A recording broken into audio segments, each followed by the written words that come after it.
नमस्ते guys. Welcome to Mitra YouTube channel. तो आज का हमारा टॉपिक है कूलिंग टावर। ठीक है। तो सबसे पहले ये समझेंगे कि कूलिंग टावर क्या है और कूलिंग टावर की नीड क्यों पड़ी हमें इंडस्ट्री के अंदर। और कूलिंग टावर जब फाउंड नहीं हुए थे तो उससे पहले भी क्या कुछ तरीके थे कि जिससे हम हमारे जो वाटर है, जो हमारा वार्म वाटर इंडस्ट्री के ऊपर रहता है, जो भी हमारा निकलता है गर्म पानी, उसको हमको कैसे रीयूज़ करना है। क्योंकि हमको जो भी इंडस्ट्री के अंदर वार्म हॉट वाटर रहता है उसको हमको क्या करना पड़ता है, क्योंकि काफ़ी सारे एप्लीकेशंस ऐसे भी रहते हैं कि डायरेक्टली हम इसको यूज़ नहीं कर सकते। ठीक है। तो कूलिंग टावर की नीड रहती है क्योंकि हम उसको कोल्ड वाटर के अंदर हम कन्वर्ट कर सकें। ठीक है। तो इसके लिए कूलिंग टावर की ज़रूरत पड़ती है। पर इससे पहले ये हम समझेंगे कि कूलिंग टावर फाउंड नहीं हुए थे तो उससे पहले भी क्या कुछ तरीके थे जिससे हम वाटर को कूल्ड कर सकें। तो उसका जवाब रहेगा हाँ थे। इंडस्ट्री में क्या रहता था पहले कि जब कूलिंग टावर नहीं थे तब बहुत ही मतलब वो ऐसी ओल्ड प्रोसेस थी कि उसमें क्या रहता था, स्प्रे पॉन्ड रहते थे। ठीक है ना। स्प्रे पॉन्ड में क्या रहता था कि जो भी हमारा गर्म पानी मतलब जो भी हमारा हॉट वाटर है उसको कोई एक स्पेसिफिक हाइट के ऊपर से उसको एक है ना ड्रॉपलेट के फॉर्म में उसको गिराया जाता था और नीचे एक पॉन्ड रहता था। ठीक है ना। तो क्या करेंगे, जो भी हमारे ड्रॉपलेट्स है वो एयर के कांटेक्ट में आएंगे। जैसे कि हम उसको फॉल डाउन करेंगे कोई एक पर्टिकुलर हाइट पे से, मान लीजिए कि यहाँ पे एक हमारा पॉइंट है। ठीक है। और यहाँ पे से कोई पर्टिकुलर हाइट पे से उसको हम गिराएंगे तो क्या करेगा, ये भी हमारा जो हॉट वाटर से वो ये जो हमारी एयर जो फ्लो हो रही है उसके कांटेक्ट में आएंगे। ठीक है। तो एयर के कांटेक्ट में आते ही वो जो भी हमारी वहाँ पे जो भी हमारा मास ट्रांसफ़र है, जो भी हमारा मास ट्रांसफ़र वहाँ पे हो जाएगा और जो भी हमारी एयर है वो जो हीट है वाटर के अंदर, जो भी हमारी जितनी भी हीट है वो लेके चली जाएगी। तो ऐसे हमारा जो वाटर है वो कूल भी हो जाता था। ठीक है। पर इसमें मेन प्रॉब्लम ये रहता था कि जो भी हमारे स्प्रे पॉइंट थे उसमें ये मेन प्रॉब्लम यही था कि जब हम उसको एक पर्टिकुलर हाइट पे से गिराते थे, ठीक है ना, तो हम बात कर रहे थे कि इसमें प्रॉब्लम ये रहता था कि जब भी हम वाटर के जो भी हमारे ड्रॉपलेट्स है उसको कोई स्पेसिफिक हाइट पे से गिराते थे तो क्या करते हैं, सम ऑफ जो ड्रॉपलेट्स थे हमारे वाटर के वो एयर के साथ भी चले जाते थे। तो इससे क्या होता था कि हमारा वाटर जो है उसका भी लॉस होता था। तो ये हमें लॉस नहीं होने देना था। ठीक है।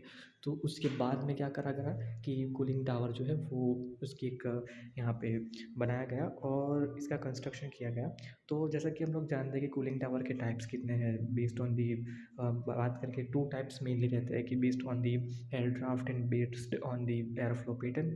Based on the air draft के बारे में बात करेंगे तो उसमें आ जाता है एटमॉस्फेरिक कूलिंग टावर आ जाता है, फिर एक आता है नेचुरल ड्राफ्ट कूलिंग टावर आता है और तीसरा भी एक आता है मैकेनिकल ड्राफ्ट कूलिंग टावर। उसमें भी दो फर्दर टाइप्स उसके अंदर रहते हैं कि एक होता है हमारा इंड्यूस्ड ड्राफ्ट कूलिंग टावर, एक होता है फोर्स्ड ड्राफ्ट कूलिंग टावर। दोनों की डिस्कस करेंगे हम बाद में। इस वीडियो में हम जानेंगे कि एटमॉस्फेरिक कूलिंग टावर क्या है और एक नेचुरल ड्राफ्ट कूलिंग टावर क्या है। ठीक है। तो सबसे पहले बात करेंगे एटमॉस्फेरिक कूलिंग टावर। तो देखो यहाँ पे लिख रखा है मैंने थोड़ा सा कि an atmospheric cooling tower is consist of the big rectangular chamber with two opposite louvred walls. देखिए यहाँ पे आप देख सकते हो कि यहाँ पे एक रेक्टेंगुलर चैम्बर है। ओके। और यहाँ पे ये देखिए, ये जो है ना ये लवर्ड वॉल, ये कुछ इस प्रकार की है। ठीक है ना। तो ये लवर्ड वॉल है, वो एक कंसिस्ट करता है। तो एक चैम्बर रहेगा हमारे पास और यहाँ पे लवर्ड वॉल रहेगा। उसमें क्या रहेगा कि जो भी हमारी एटमॉस्फेरिक जो भी एयर है उसको डायरेक्टली आप देख सकते हो यहाँ पे एंटर कर जाएगी इस वॉल में से। ठीक है। तो ये एक हमारा रेक्टेंगुलर शेल है और इसके अंदर यहाँ पे हमारी जो ड्राई एयर है उसको हम एंटर करवाएंगे। क्यों ड्राई एयर, क्यों वेट एयर नहीं, क्योंकि वेट एयर जो है वो सैचुरेट रहती है। ठीक है। तो वो वहाँ पे हमारा मास ट्रांसफ़र होगा ही नहीं, है ना। सम हाउ इसमें भी कुछ सैचुरेशन रहेगा, जो भी हमारी ड्राई है उसमें भी कुछ अमाउंट ऑफ वाटर रहेगा, पर उतना भी नहीं रहेगा कि ये हमारे जो भी वाटर आता है, जो भी यहाँ से वाटर हम इनलेट कर रहे हैं उसको मतलब उसको ड्राई ना कर सके। मोस्टली हम यहाँ पे से ड्राई एयर को भी वही यहाँ से इन होगी। ठीक है। तो देखेंगे अभी second point is the tower is packed with the suitable tower fills. यहाँ पे क्या रहता है कि आप देख सकते हो ये जो है ना, ये दिस इज अवर पैकिंग, इसको पैकिंग बोलते हैं। ठीक है। पैकिंग क्यों यूज़ करा जाता है?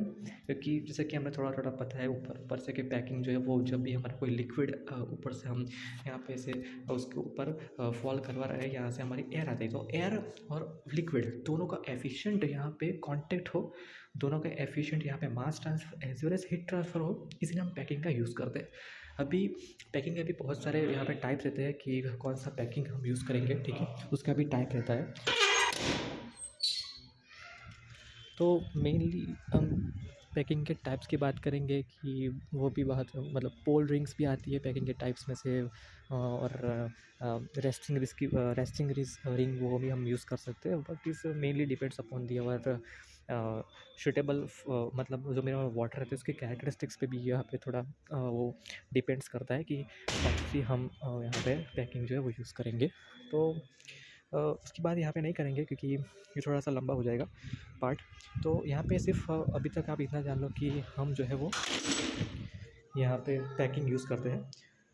तो third point will be in which hot water is sprayed from the top and chamber, and simultaneously natural air will enter through lower wall in the chamber। तो यहाँ से जो है हमारा हॉट वाटर जो है यहाँ से इन करेगा, ऑन द कॉन्ट्ररी ये साइमल्टेनियसली यहाँ से हम अपना जो ड्राई एयर है वो भी यहाँ से पास करवाते हैं। जब हम ये दोनों का यहाँ पे ये प्रोसेस होगी, मतलब ये दोनों क्या कहाँ कांटेक्ट में आएंगे, ये पैकिंग है उसके अंदर दोनों का एफिशिएंट कांटेक्ट होगा। दोनों कांटेक्ट में आएंगे तो क्या होगा, यहाँ पे mass transfer as well as heat transfer होगा। क्या होगा प्रोसेस के अंदर कि जो भी हमारा वाटर है उसके अंदर हीट है जिसको हमको रिमूव करना है, ठीक है ना, उसको कोल्ड करना है। तो जो भी हमने यहाँ पे एयर जो है वो दी है, वो जो हीट है वाटर के अंदर वो लेके चली जाएगी यहाँ पे ऊपर, ठीक है ना। यहाँ पे यहाँ पे मैंने लिख रखा है वार्म एयर। वार्म एयर मतलब जो भी हमारी एयर है वो भी हीट उसने ले लिया है तो वो गर्म हो जाएगी। तो ये जो वार्म है यहाँ पर हम सीधे उसके ऊपर यहाँ पे हम एटमॉस्फेयर के अंदर वो डिस्चार्ज हो जाएगी, ठीक है ना। तो ये मोटा मोटा सा यहाँ पे मैंने आपको आइडिया बता दिया, और चाहे तो आप यहाँ पे थोड़ी थ्योरी भी देख सकते हो, मैंने यहाँ पे लिख रखी है तो वो भी आप यहाँ पे देख सकते हो।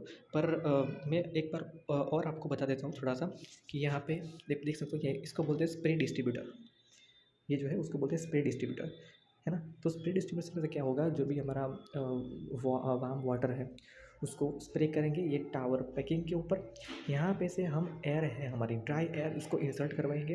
ये पैकिंग के अंदर हमारा mass transfer as well as heat transfer होगा, और efficient mass transfer and heat transfer होने के बाद जो भी हमारा कोल्ड वाटर है वो यहाँ पे एक्यूमुलेट हो जाएगा यहाँ पे बॉटम के अंदर, और जो भी हमारी वार्म एयर है वो यहाँ पे ऊपर चली जाएगी। अब इसमें भी थोड़ा सा टाइप्स रहता है कि यहाँ पे हम चाहे तो यहाँ स्प्रे डिस्ट्रीब्यूटर के ऊपर यहाँ पे हम एक ड्रिफ्ट एलिमिनेटर भी लगा सकते हैं। ड्रिफ्ट एलिमिनेटर का काम ये रहता है मोस्टली कि मैंने जैसे कि आपको पहले ही बता दिया था कि स्प्रे पॉइंट के अंदर जो एक प्रॉब्लम रहता था कि समहाउ कि जो वाटर की ड्रॉपलेट्स है वो भी एयर के साथ साथ चलती थी, तो ये इसको हमको रोकना है। तो ड्रिफ्ट एलिमिनेटर क्या करेगा, सिर्फ वो जो वाटर की ड्रॉपलेट चल रही है हवा के साथ उसको सिर्फ वहाँ पे मतलब रोक लेगा वहाँ पे, ठीक है ना। वाटर को बाहर नहीं जाने देगा, सिर्फ और सिर्फ वार्म वाटर को ही वो डिस्चार्ज करेगा एटमॉस्फेयर के अंदर। तो इसमें मोस्टली ये डिज़ाइन में नहीं देखना, मतलब ये जो हमारा एटमॉस्फेरिक कूलिंग टावर है उसमें ये नहीं देखने को मिलता है। ये जो मेनली यूज़ होता है वो हमारा होता है नेचुरल ड्राफ्ट कूलिंग टावर के अंदर, जो कि हम अभी डिस्कस करेंगे। तो आई होप कि ये आपको एटमॉस्फेरिक कूलिंग टावर जो है वो समझ में आ गया होगा।